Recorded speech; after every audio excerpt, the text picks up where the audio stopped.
Сәлем қыздар, бүгін шайға чак-чак істейміз.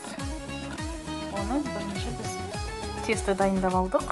Біз тестосын қалай жасау керек екенін жазамын. Мұны мен пісірдім уже осылай.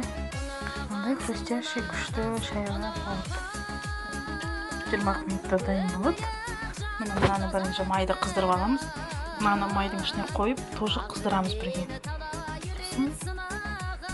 Тестоға былай батырамыз. Шырылдау керек.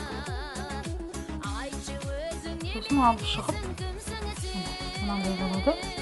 Осыны майға пісіреміз.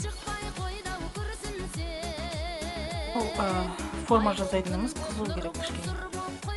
1-2 минут. Міне қыздар, осылай алынып қалады өзі. Қызарғаннан кейін аударасыз, екі жағы тез піседі.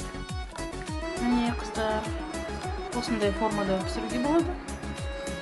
Және де мынандай формада пісіруге болады.